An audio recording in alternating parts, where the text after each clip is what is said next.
Quebrando a Lâmpada é um oferecimento. CREA Paraná. Quem fiscaliza, cuida.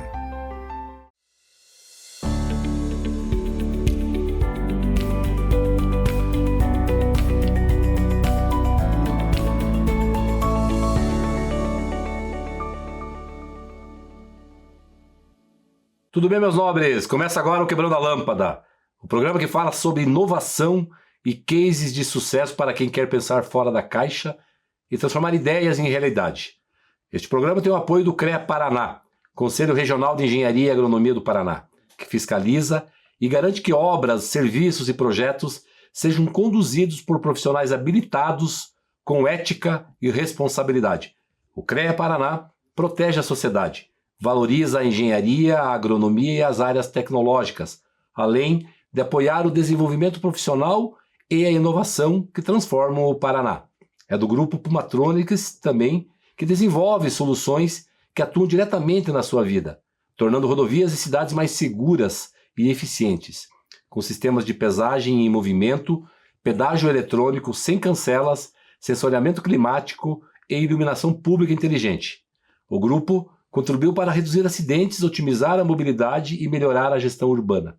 É tecnologia aplicada à infraestrutura, gerando mais segurança, eficiência e qualidade de vida para a população. E eu sou Gilles Balbinotti e já peço para você nos seguir em nossas redes sociais, no Instagram, acompanhar o nosso canal no YouTube, no Spotify e não perder nenhum conteúdo exclusivo do programa. As palavras que definem o episódio de hoje são experiência e inovação. Estamos recebendo José Luiz Campagnolo, engenheiro civil com mais de 44 anos de atuação no mercado da construção civil, com foco em inovação, atua com BIM e engenharia de valor, antecipando soluções, reduzindo desperdícios e otimizando resultados ainda na fase de projeto. Entre seus destaques está a atuação em um projeto de eficiência energética em escolas do Paraná, com impacto direto na educação e reconhecimento internacional. Seja muito bem-vindo, José Luiz Campagnolo, no programa Quebrando a Lâmpada. Parabéns pela tua jornada empreendedora, inovadora e que resolveu problemas. Então você que tem esse perfil que a gente tem conversado aqui no programa, perfil de profissionais que quebraram a lâmpada, transformaram ideias em ações concretas. Seja muito bem-vindo ao programa. Muito obrigado pela oportunidade. A ideia hoje aqui é a gente bater um papo e ouvir, né, no primeiro bloco a gente procura entender um pouquinho como é que era a jornada dos nossos convidados lá na infância, na adolescência, lá com o ambiente familiar, o ambiente escolar, que muitas vezes a gente tem observado tem uma conexão muito grande com a jornada, digamos, futura, né? Certo. Como é que era o José Luiz lá na infância, hein? Então, construía os carrinhos de rolamento lá, fazia as pipas, Pandora, como é que era? Já tinha essa engenharia na veia? O pior que sim, né? Então eu sou lapiano, né? E meu tio tinha um sítio, então volta e meia nós estávamos construindo barracões, aí eu era aquele que ficava pegando as telhas em cima do telhado, aquele que ele ia fazer uma captação de água, então eu ia ajudar ele a tirar o nível para poder garantir que a água chegasse por gravidade onde ele queria. Então a minha infância foi muito voltada à construção, né, com ambiente familiar, e meu tio também era pedreiro, ajudou a construir o Colégio São José na Lapa, lá nos anos 50. Então a gente, naquela época, executava fundações com alicerces de pedra, visto que nós tínhamos o Alto do Monge, né? Que era um recurso bastante grande para fornecimento de pedra, tanto é que boa parte da cidade é o calçamento de pedra vindo do... Então, na época, os alicerces as fundações, né? O próprio Colégio São José foi feito todo ele por um engenheiro também lapiano, foi feito ele com fundações de pedra. Então, a minha vida sempre estava ligada à engenharia. E quando eu tinha uns 10, 12 anos, a professora perguntou o que você vai ser quando crescer, né? E aí eu tinha um primo meu que fazia engenharia, que era meu mentor, né? Então eu disse que naquela época que eu ia ser engenheiro, porque já estava dentro da minha vivência e eu gostava muito do que fazia. Bacana. Caminhou muito ali pelo caminho dos tropeiros, né? Porque ali Lapa faz parte do caminho dos tropeiros. Eu gosto muito de Lapa, tem que retornar lá. Fomos, né, com a família lá lá no Monge, lá na questão lá Uhum. naquele caminho muito bonito, muitos museus ali, tem muita história ali, né, da questão Sem do dúvida. passado. Então, Luiz Carlos Borda Silveira, um amigo nosso, é da geração do meu falecido pai, né, Sim, sim. mas ele nasceu em Lapa, né, e criou o primeiro hospital em Pato Branco.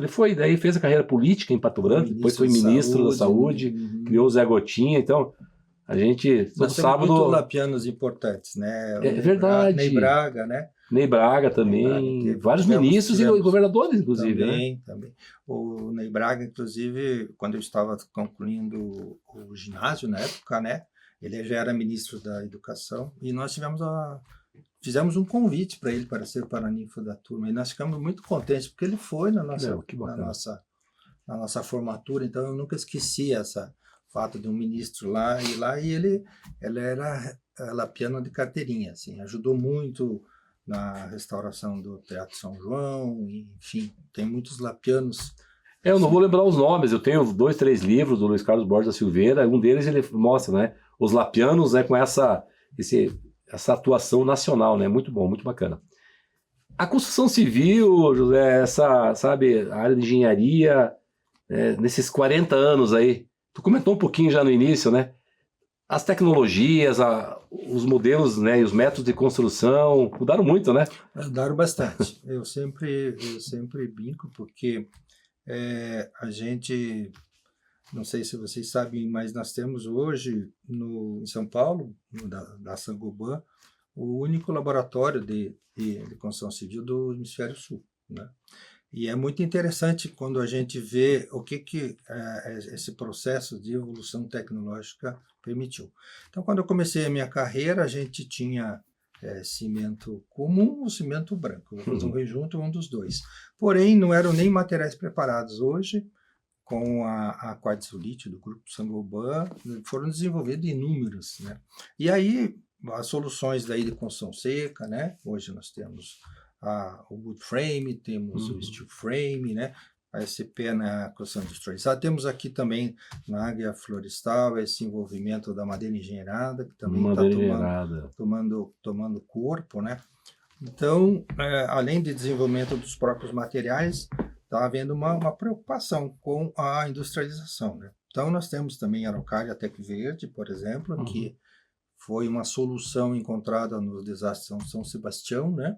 Onde foi permitido fazer uma construção rápida de extrema qualidade e desempenho para atender uma emergência, assim como poderá a construção da maneira como está hoje atender o episódio que aconteceu, infelizmente, aqui no Paraná, né?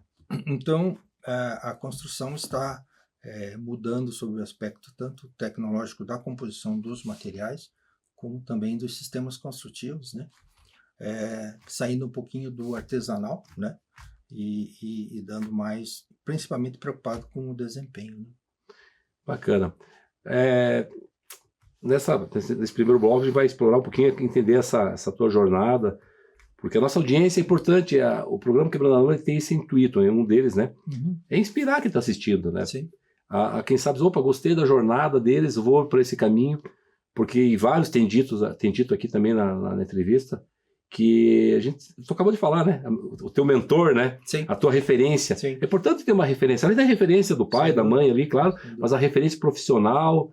E então, se puder trazer algum case, né, nesse primeiro bloco, para a gente daqui a pouco encerrar o primeiro bloco, um case que tu vê como o teu case, o grande case teu profissional, que você gosta de contar, porque ali tem várias lições, né? É difícil nominar, mas São vários, né? Imagino, né? Mas enfim. Até nessas mais de 1.500 obras. 1.500 obras. A maioria eram construções residenciais. Sim. Eu era sócio numa empresa, a gente fazia residências em condomínio, Paraná, Santa Catarina e São Paulo, né? Então, à época, eu tinha 280 residências ao mesmo tempo. Então, era aquele chinês... Simultaneamente. Chinês equilibrador de prato, né? Sim. Quando ameaçava cair, 18 engenheiros, então era uma atividade extremamente... E um produto extremamente artesanal, né? Uma construção personalizada está culturalmente envolvida, né? Os proprietários participando intensamente, né? E aí... baseado em toda essa minha vivência, nesses quase 25 anos, eu percebi que eu tinha que colocar o processo construtivo no projeto. Tá. Eu lá na ponta, recebendo os projetos, eu tinha muitas interferências, muitas faltas de informação, e aí o custo de fazer isso durante a execução da obra é muito alto, né? Sim. Então aí que em 2013 eu saí da empresa e montei a minha empresa de consultoria, e aí me encantei com o BIM, né? No sentido de onde eu posso fazer uma construção virtual, onde eu possa trazer todos os processos construtivos durante a fase de projeto, onde eu posso mitigar os erros, né? E também dar uma assertividade sobre o custo da execução, né? Então eu tive talvez eu até vou falar meu case. Meu case foi a construção da casa da minha filha. Olha que legal. Por quê? Porque depois de fazer 1.500 casas e com a minha esposa psicóloga, ela falou, você não vai construir a casa de sua filha. Né? Psicologicamente você não está preparado para fazer a casa. Então o desafio foi ficar um ano projetando virtualmente em BIM toda a casa, né? Trazendo todos os projetos para essa fase de projeto, onde a gente eu determinei todos os materiais que compunham, preocupado com desempenho, né? Então eu procurei sair da construção úmida tradicional, que tem muitos problemas de patologia, e ir para uma versão minha, uma interpretação minha, construção seca, colocando blocos de BCCA, paredes de drywall, lajes planas protendidas, enfim, eu interpretei, coloquei na casa dela toda a minha vivência, né? Puxa vida. E tivemos Aí, quando acabei o projeto, depois de quase um ano, a gente colocou no mercado para algumas construtoras. Tivemos a feliz oportunidade de alguém interpretar o que é que eu queria colocar no mercado.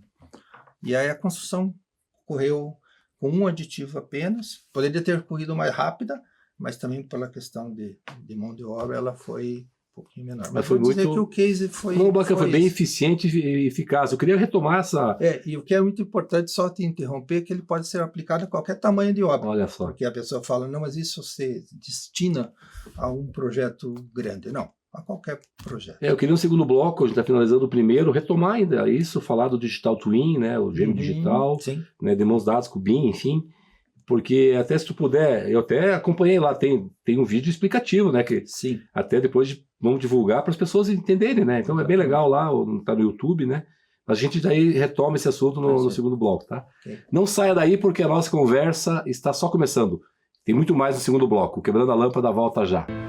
Cada vez que você volta do trabalho, que você se alimenta, cada vez que você viaja sozinho ou com a família, pega um ônibus, carro ou avião, sobe ou desce de elevador, cada vez que você pensa em qualidade ou na segurança de tudo aquilo que é produzido na cidade, no campo, nas indústrias, ou em tudo ao seu redor, em cada um desses momentos, existe o trabalho de milhares de engenheiros, geocientistas e agrônomos que, em conjunto com o CREA Paraná, são responsáveis por produtos ou serviços cada vez mais presentes no seu dia a dia. Há 91 anos é assim. CREA Paraná. Quem fiscaliza, cuida.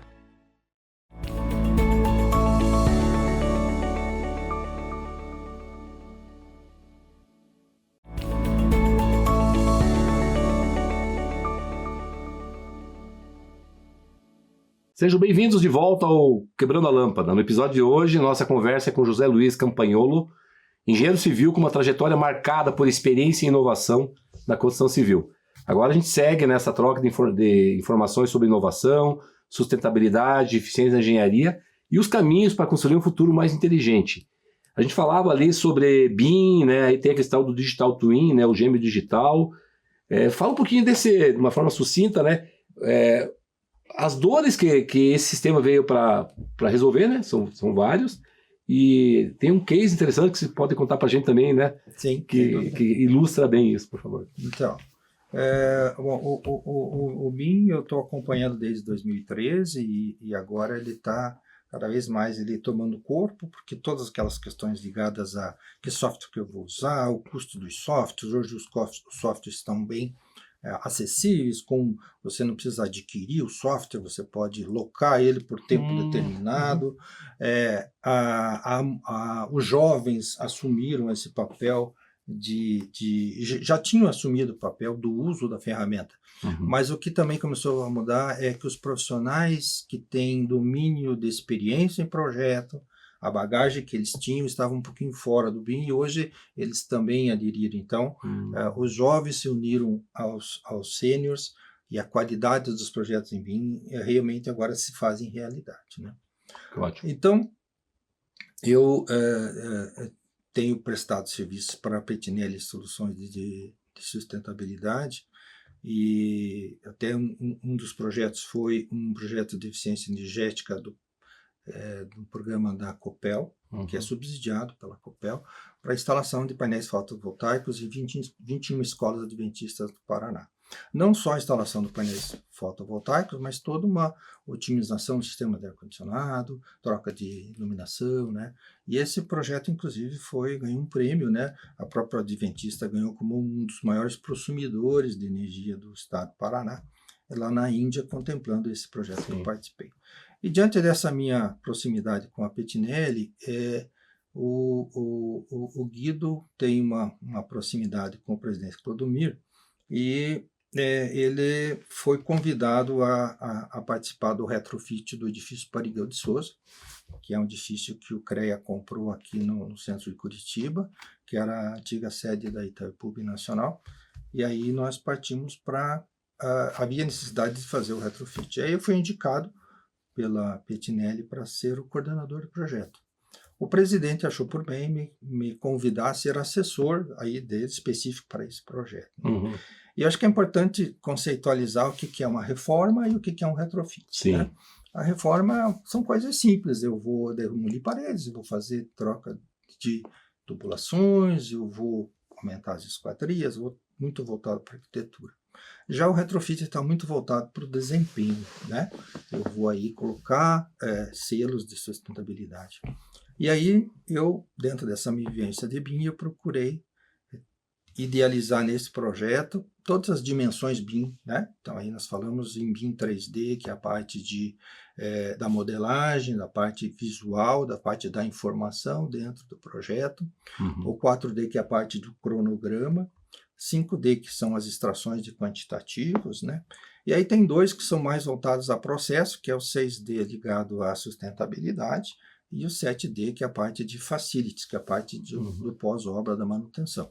Então aí eu tentei colocar na fase de projeto toda essa preocupação do berço ao túmulo do edifício, procurando dar um edifício que já tem 40 anos, mais 40 ou mais 50 anos de vida. Então você imagine o impacto que isso traz para a sociedade, você não demolir um edifício, né, no centro de Curitiba e você transformá-lo. Que bacana. Né?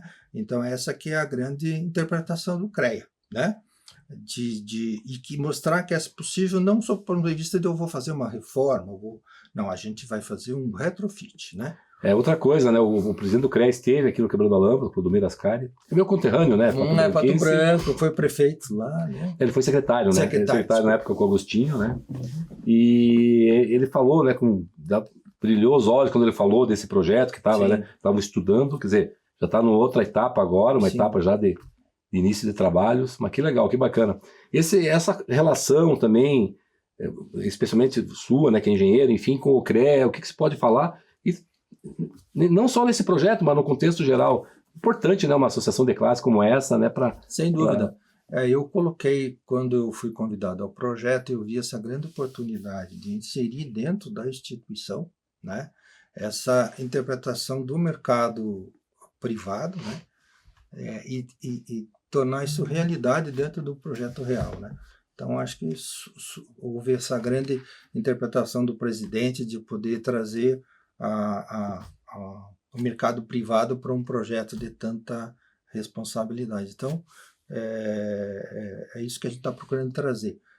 Aumentar a maturidade BIM dentro do CREA, trazer também a questão do movimentar, né, a questão da inovação, a questão por ser um órgão que tem toda essa pegada, né, de inovação. Como que está porque essa ferramenta vem para aumentar a produtividade, melhorar a eficiência, reduzir custos, ser mais assertivo, tu já trouxe isso. Como que está isso em termos de, pela tua experiência, né, porque você também convive com engenheiros, tem equipe, enfim,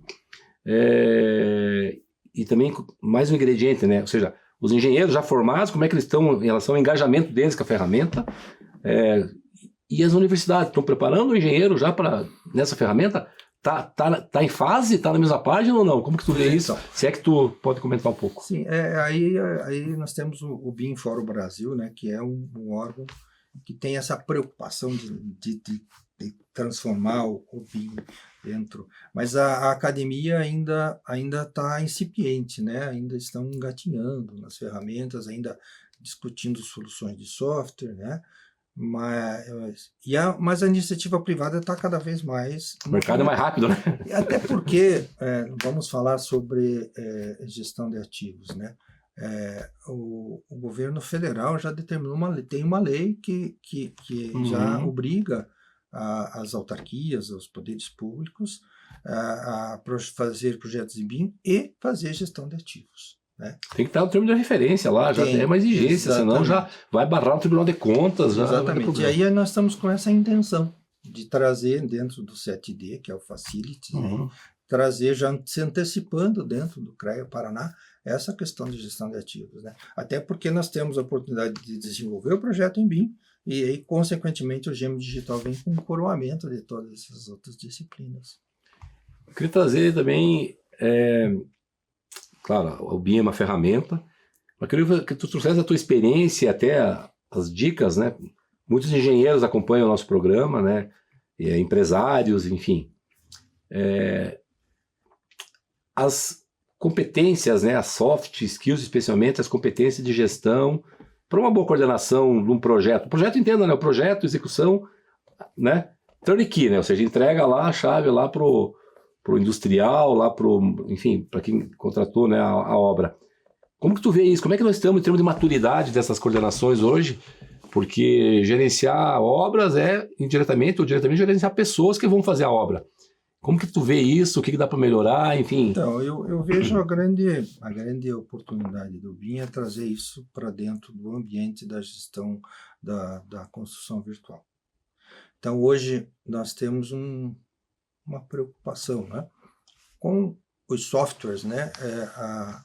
Os jovens, então, eles, a partir do momento que eles têm um software seja de projeto estrutural, qualquer coisa assim, nessa ou de instalações, eles acham que tudo isso já fica resolvido. Então, há necessidade de colocar a experiência de outros profissionais e aí trazer esses jovens para dentro do ambiente durante esse processo de construção virtual.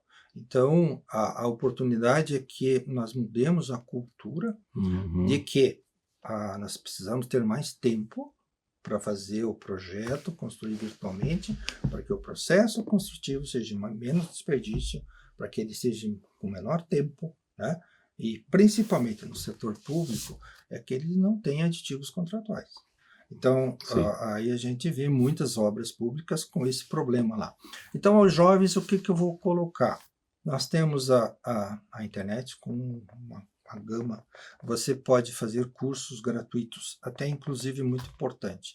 Na área de BIM, aqui as pessoas que estão estudando ou fazendo o mesmo nível de pós-graduação conseguem licenças completas, full, dos fornecedores de software para desenvolver qualquer ferramenta. Então, essa preocupação de ou usar um programa pirata, imagine, né?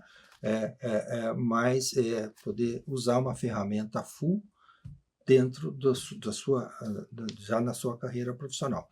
Então, o que eu digo, conheça a ferramenta, mas também pense a engenharia. Então, infelizmente, pode ser uma preocupação que eu domino a ferramenta e eu sei engenharia. Não, a engenharia vem lá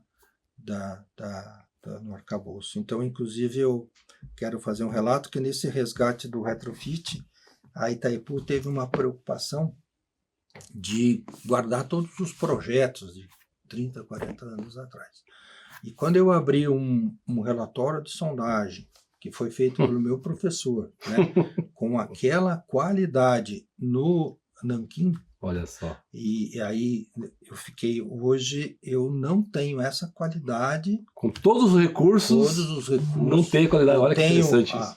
Eu tenho porque ali ele colocou toda a preocupação dele, determinação dos furos, dos furos de sondagem, e também do próprio projeto estrutural. Nós temos as pranchas lá, todas elas em vegetal, mas aí também um nível de profissional.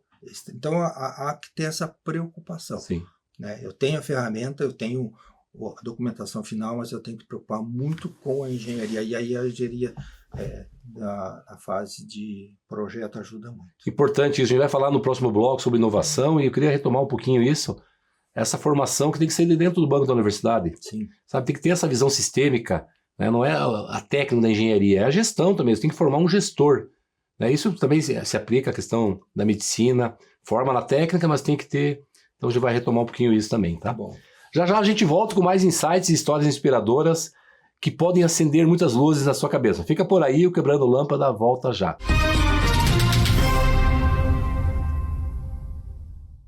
E quais são os acidentes mais comuns na área rural? Os mais comuns na área rural são a questão com máquinas e equipamentos. Esses acidentes muitas vezes estão expostos a esse trabalhador que não recebeu o treinamento adequado, ele está exposto a ter amputação de membros, né? Ou mesmo intoxicação, ou até mesmo perda de membros do corpo, né? Como pés, mãos e braços, né? Então esses acidentes são muito alarmantes no nosso estado.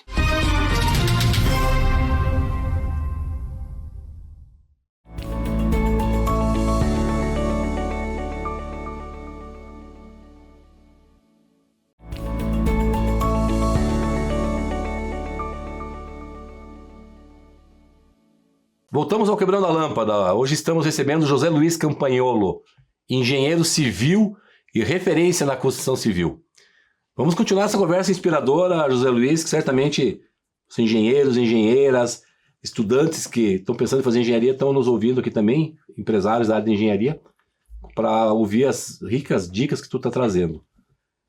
Inovação, IA, ou seja, tu falou um pouco disso, né, de BIM, do Digital Twin, né, o gêmeo digital, e essa visão sistêmica que é importante o profissional tem. Ele é especialista lá na técnica, na engenharia, mas em algum momento, tendo ou não uma empresa de engenharia, ele vai ser um coordenador de projeto, ele tem que conhecer outros elementos desse mosaico, questão financeira, gestão de material, né, ou seja, tu citou algumas coisas, a tecnologia, as plataformas, para facilitar o trabalho dele também, né?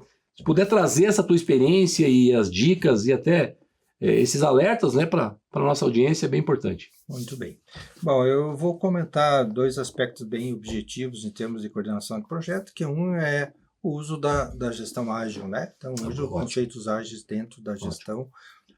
Eu, por exemplo, aqui no projeto do CREA, nós temos uma reunião semanal de 30 minutos, onde todos os integrantes... Então, a gente procurou trazer os conceitos da gestão ágil para dentro do projeto. Também eu falo de engenharia de valor, né?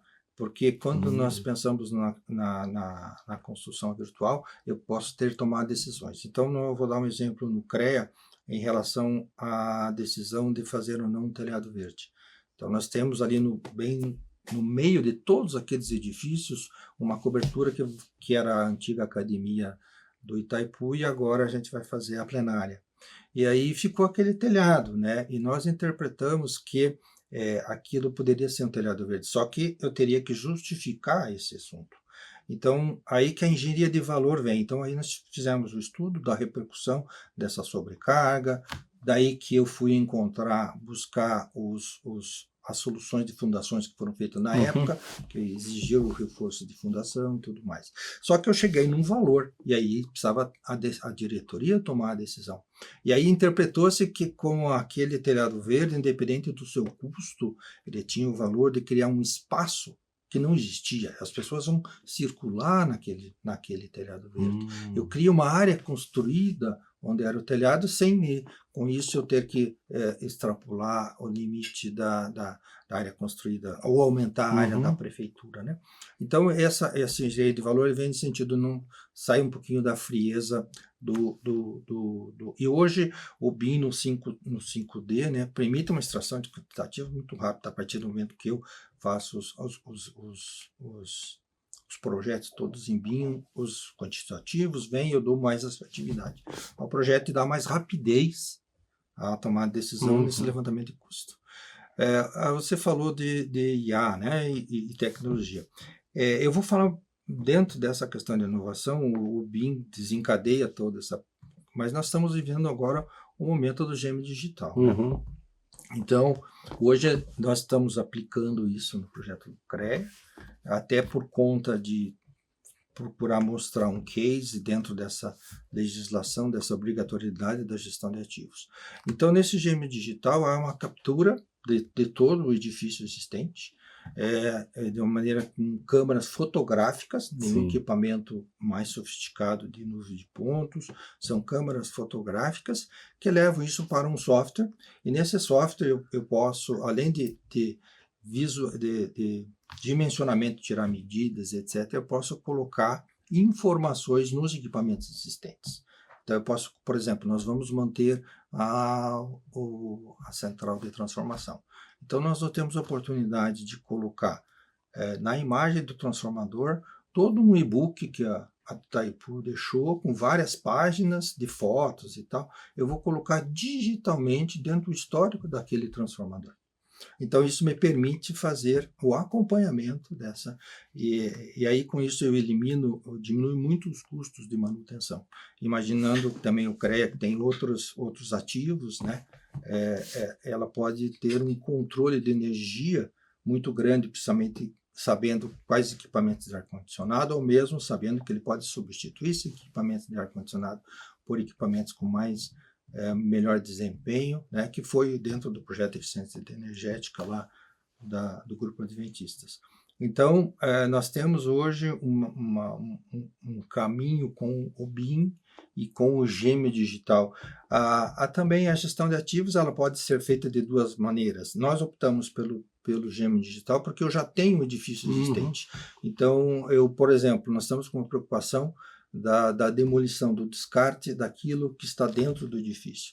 Então, com o gêmeo digital, a gente vai poder levar isso para o termo de referência, para o processo licitatório, no sentido de garantir o destino sustentável para esse.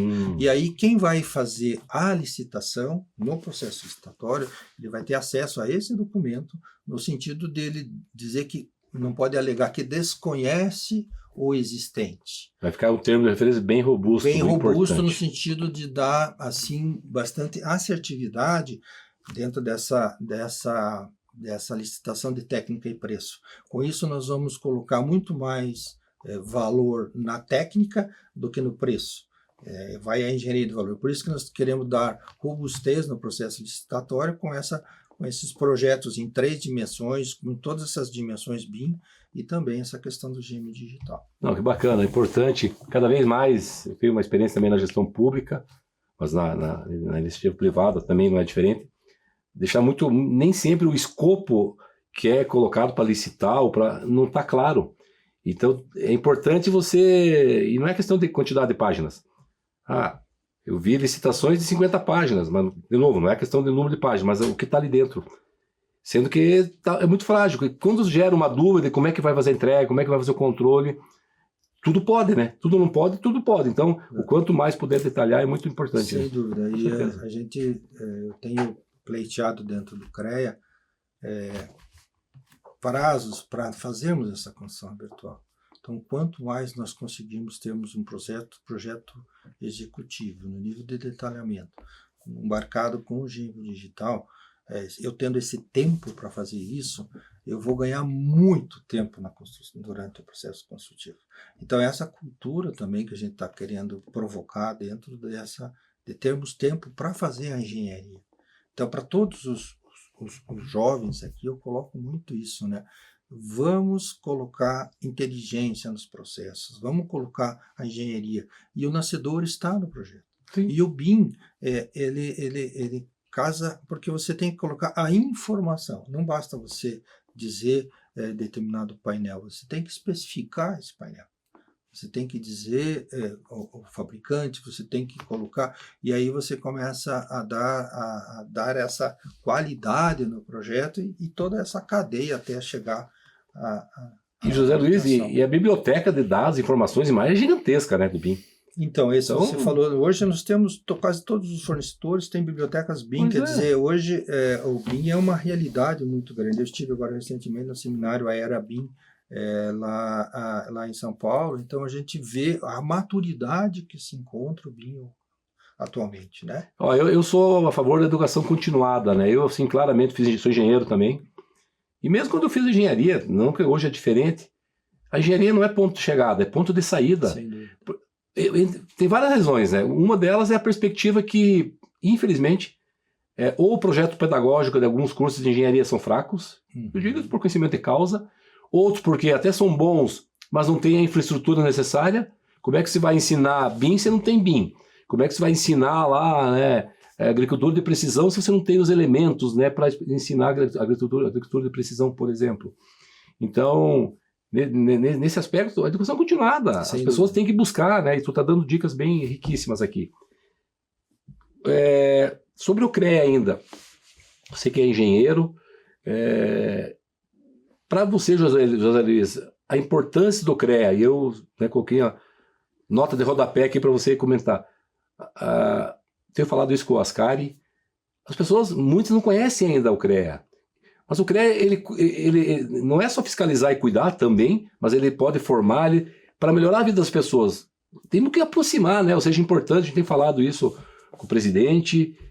Como que tu vê isso? Assim, o CREA é uma instituição fantástica, importantíssima, que está, acima de tudo, preservando a vida das pessoas, né? Fala um pouco disso. Então, dentro do retrofit, até por sugestão do Guido, a gente abriu um espaço para o Hub de Inovação. Fantástico. Nós poderíamos ocupar aquele edifício simplesmente por toda a estrutura administrativa do CREA. E aí o Guido comentou sobre o Hub de Inovação. Então, nós estamos destinando 5 ou 6 pavimentos para que haja essa integração. Então, a gente visitou o Cubo Itaú lá em São Paulo. Conheço. Então, a ideia é que as pessoas agora marquem encontro para ir tomar um café no CREA. E que lá seja o local de encontro da inovação, né? Então, quando a gente fala de madeira engenheirada, a gente está procurando viabilizar dentro da engenharia de valor a execução lá do rooftop todo de madeira engenheirada, mas nós temos a agroflorestal que poderá estar com a madeira engenheirada dentro do hub, né? Ou nós temos o próprio... Então, e nós temos tudo isso aqui dentro do próprio estado. Então, a ideia do hub é que tudo isso que você falou, que o CREA seja o local de encontro de tecnologia, de inovação, de engenharia, das mais diversas, né? Então, acho que esse edifício, fantástico. E ainda com todo esse apelo da sustentabilidade, até pelo próprio nome, no nosso edifício Parigô de Souza, um engenheiro assim, fantástico, né? Foi governador do estado, mas também um professor que criou o laboratório de hidráulica da Federal, um dos fundadores, né? Então, essa grande questão que nós queremos levar esse hub de inovação. Okay. Aí nós vamos ver se nós trazemos esse case de como é que foi o retrofit para dentro do hub. Mostrar todo o case do próprio prédio dentro do prédio, sendo um laboratório. Aí nós podemos levar a academia, nós podemos levar... Chamar todo mundo para ver que dá para fazer, como é que foi feito, né? E o resultado final. Eu acho que isso é fantástico. E eu atuo até como acelerador de projetos. Quero comentar contigo no próximo bloco, a gente está finalizando mais um bloco, e falar também da questão lá das estrelas do prédio inteligente. Ele já é um prédio inteligente, mas vai ficar muito mais, né? Mas a gente fala no próximo bloco daí, tá bom? Perfeito. Fica por aí para o nosso próximo e último bloco, o Quebrando a Lâmpada volta já. O Grupo Pumatronics transforma a tecnologia em segurança, fluidez e inteligência nas cidades e estradas do Brasil. Da nossa fábrica saem soluções que impulsionam cidades. Estamos nas estradas que conectam o país, nas cidades que crescem, nas redes que sustentam a inovação. Grupo Pumatronics, tecnologia que move o futuro.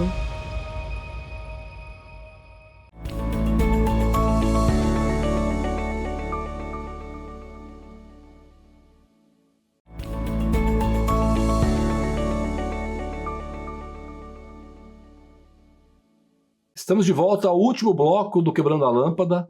Agora a gente vai falar de futuro.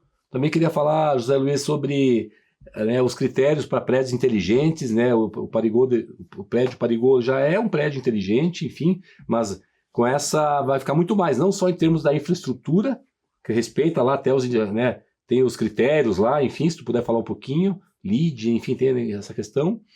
Mas também, tu comentou no final do último bloco, né, essa inteligência no conteúdo, no recheio, né, do hub de inovação que tu falou, quem sabe aqui fica uma provocação, comentei isso também com o Ascari, que o CREA acelere startups com o foco, obviamente, né, no tema do CREA. Então, se puder falar disso, né, dos critérios aí para o prédio ser inteligente, para nossa audiência conhecer, e fica a provocação, gerar uma aceleradora de empresas inovadoras dentro desse espaço que vai ser fantástico, com certeza.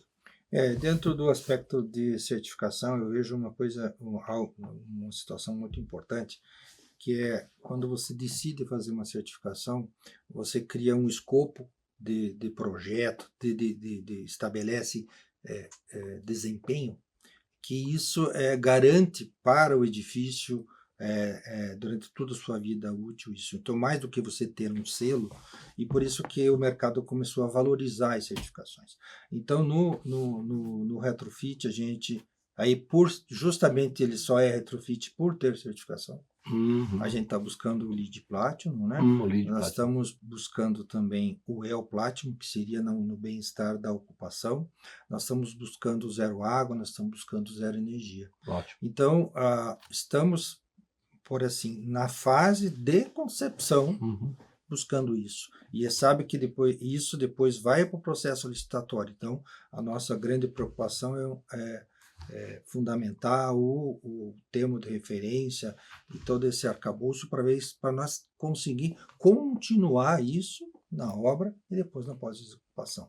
Sabemos que é um desafio muito grande. Sim. E esses processos licitatórios a gente tem que, por isso, termos a questão da técnica e preço. Então, a certificação, esses selos que a gente está já embasando os projetos com essa concepção, que para atender esses requisitos, os projetos já têm que ser validados para atender a esses requisitos, e depois temos uma fase de execução da obra e outra de pós-ocupação.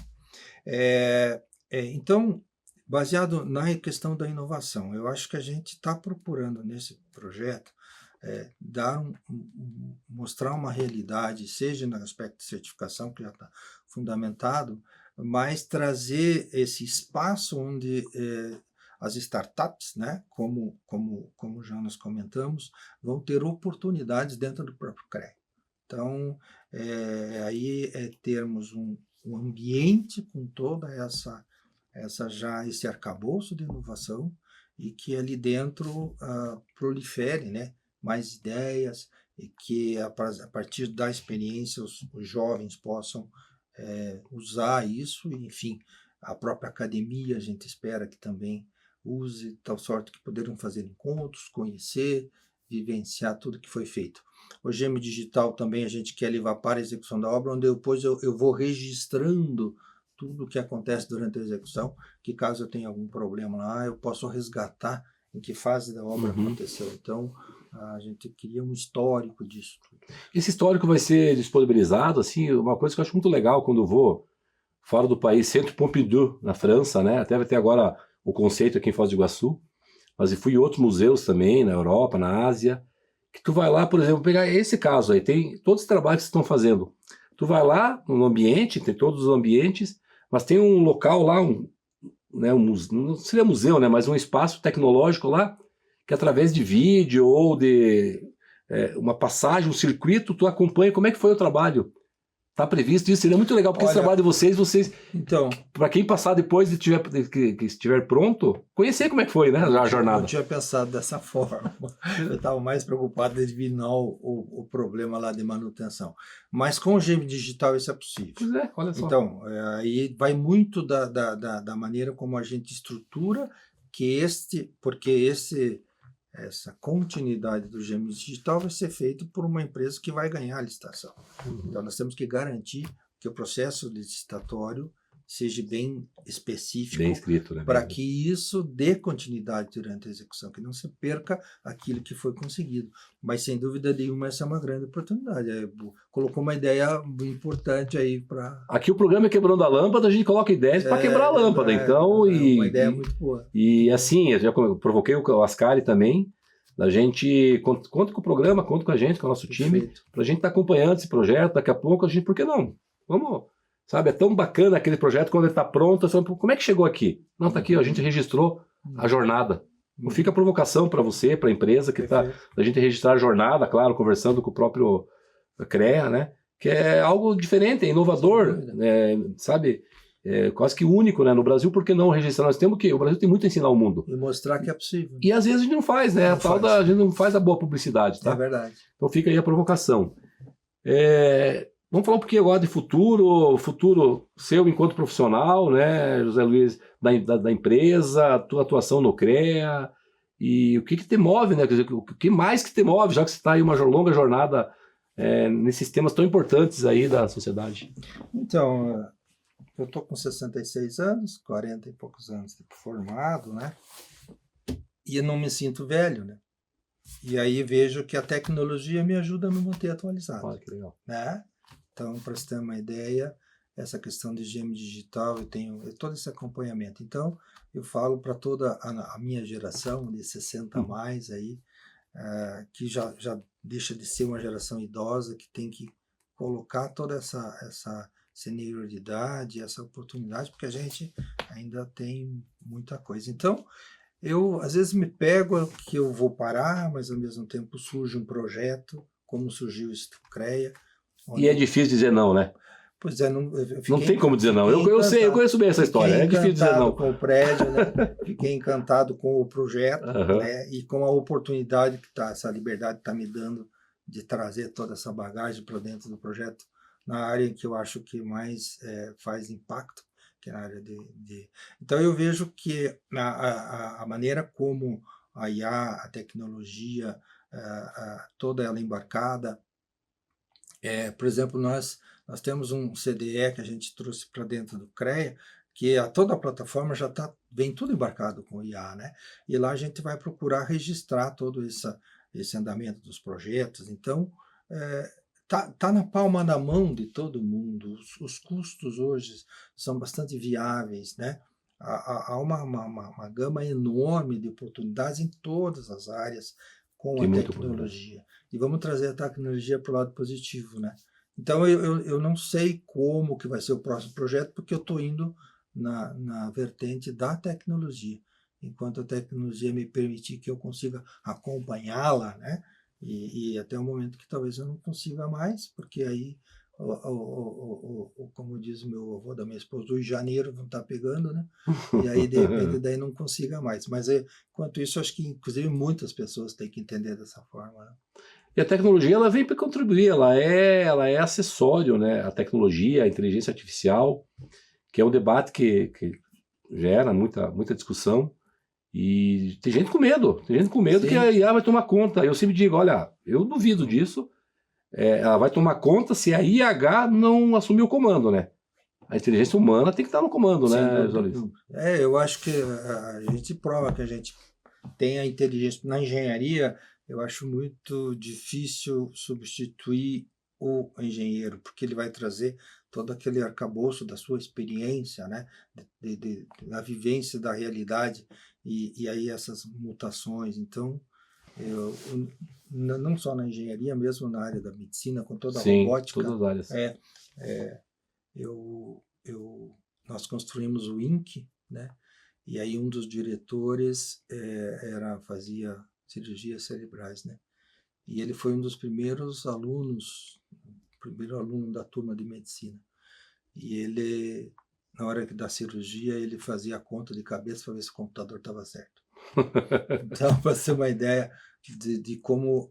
imagine você ser operado por aquele médico, mesmo com aquele robô, e por um outro pela capacidade que ele tinha.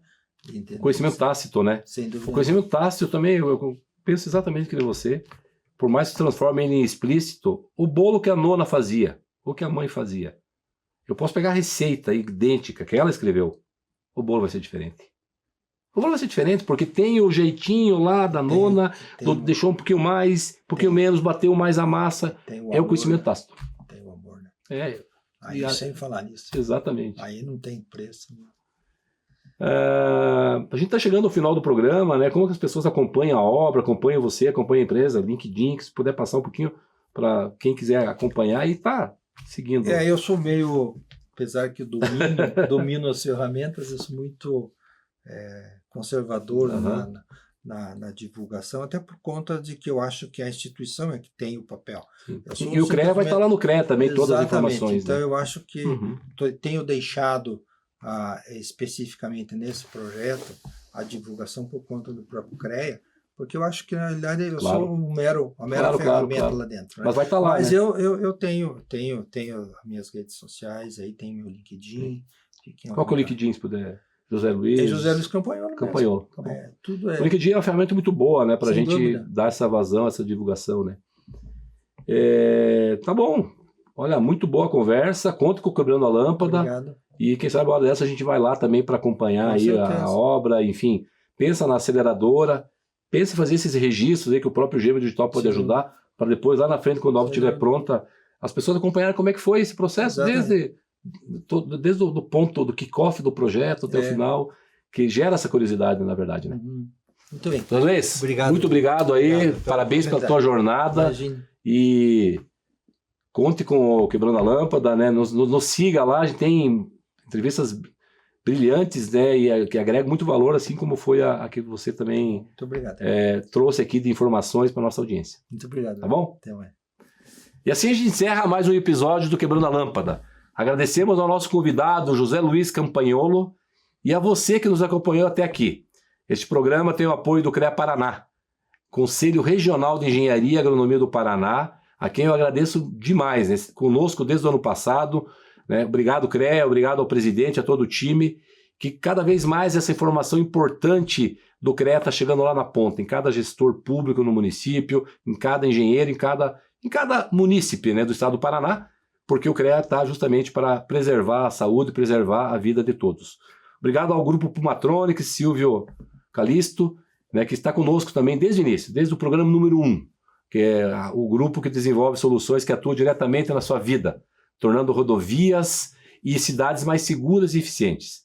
Não deixe de nos seguir nas redes sociais, no Instagram, acompanhar nosso canal no YouTube. Faça a tua inscrição no YouTube, tá? E os programas estão lá, os cortes, trabalho fantástico aqui, que eu queria agradecer a Isabelle e todo o time, para mostrar, né, as várias mensagens que cada programa, cada episódio traz.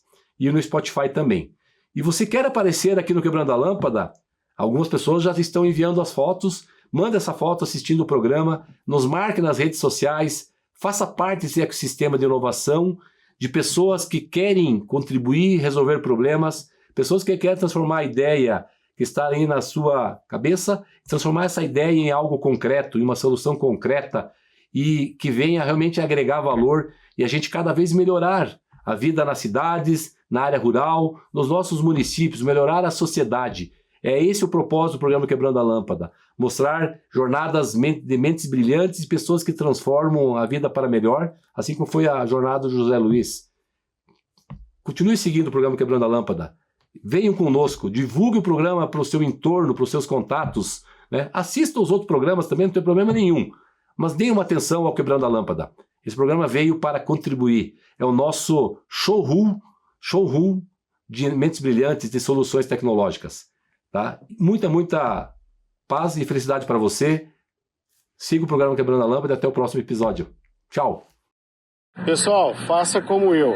Assista e siga o programa Quebrando a Lâmpada do professor Gilles.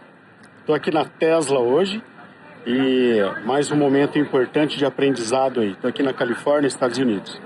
Grande abraço aí, Gilles, e todo o pessoal que assiste o programa Quebrando a Lâmpada.